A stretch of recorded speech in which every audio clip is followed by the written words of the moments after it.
What's up, YouTube? So back at it again.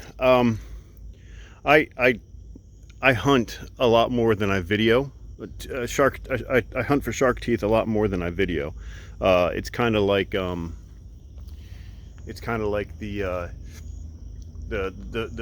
fishing shows you watch on TV. You see them catch all these fish like back to back to back, and you're like, holy crap, that must be the best spot ever, or they must be the best fishermen ever. And what they don't show you is the hours and hours and hours that goes in between bites that they edit out or just don't record. And that's kind of how I am too with shark teeth hunting. Is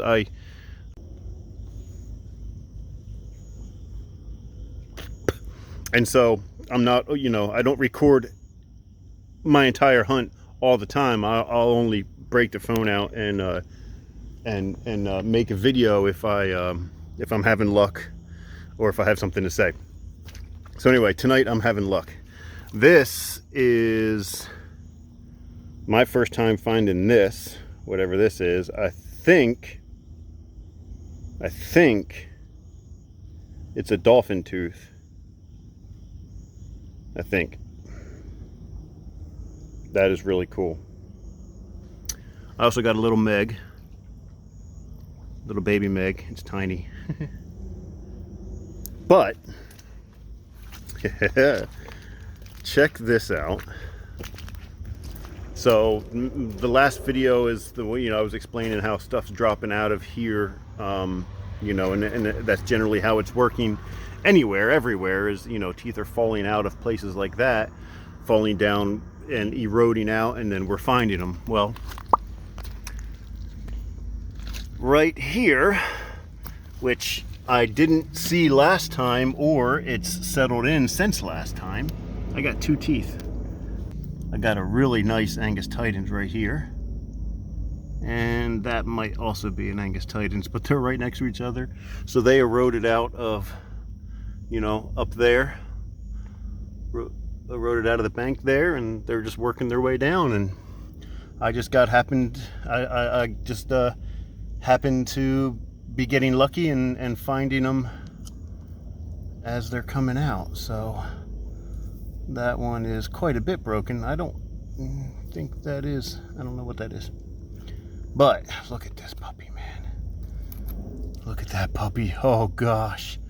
Oh, that's beautiful. Oh, baby.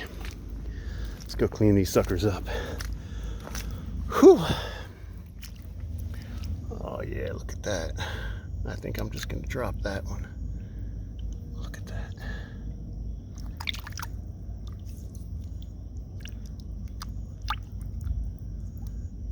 Oh man, that was a really nice Mako, I think. I think it's a Mako.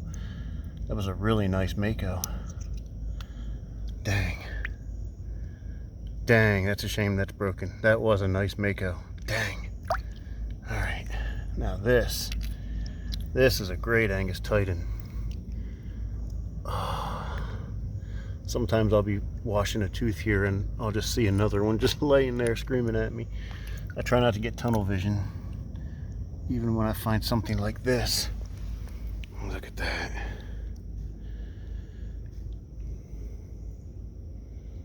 Yes, sir. Almost perfect. There's lots of both of it's bicuspids, so they'd be coming out right here, right? There'd be one sticking out right here and one sticking out right here. So it lost both of them, but other than that, it's a really nice tooth. Almost the entire root, all the enamel, none of the enamel is chipped away. The serrations are pretty weak. I don't know, might have been a very well used tooth, because normally the serrations are great.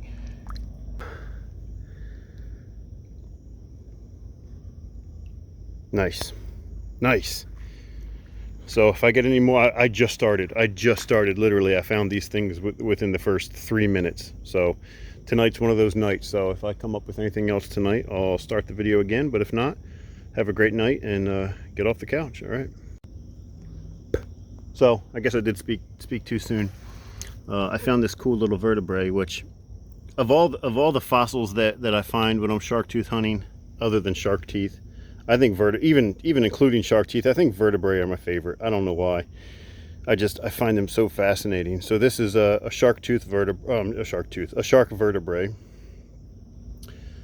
which I think is just really cool. And then there's a crab right next to, that's a marsh crab right next to this. And I'm thinking, I think I'm not really good at most teeth, but I think this is a snaggletooth. I think. It's pretty cool looking tooth. Interesting color. But anyway, they're good sheep's head bait and redfish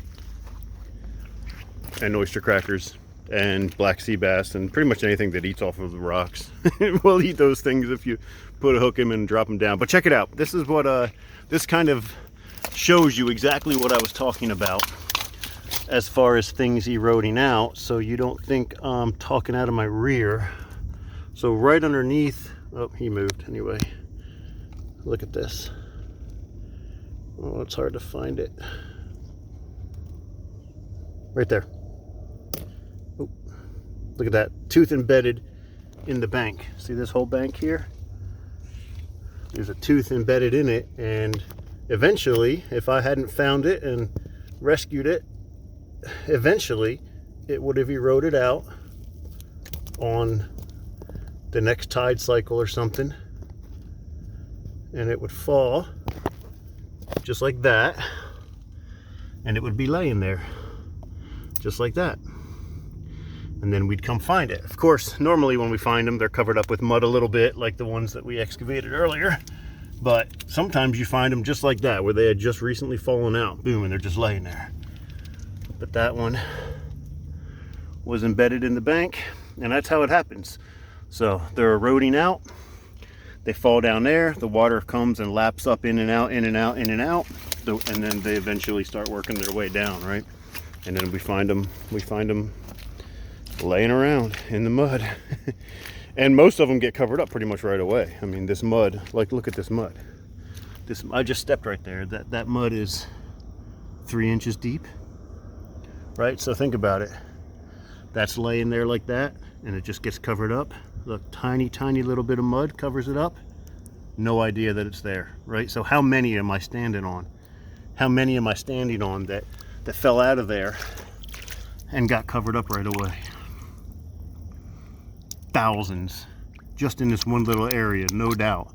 Thousands of teeth underneath my feet right now, and probably some pretty incredible ones at that. But there, it was trapped there in that sediment layer for God knows how long, millions of years possibly. Now, it might have been higher in a different sediment layer at some point in, throughout these last 15 to 60 million years, whatever, and it got eroded out of that layer and ended up in the layer that I found it out of. But regardless, I found it trapped in a layer and it just hadn't eroded out yet. It was about to, right on the edge, right? It was about to erode out. So who knows how many times it's settled and then eroded out and settled and eroded out with different, look at that. It's just, anyway, that's how it works. Boom, just like that. All right, this time I'm really going, or maybe, I don't know. I'll pick it up again if I find something else, but if not, get off the couch.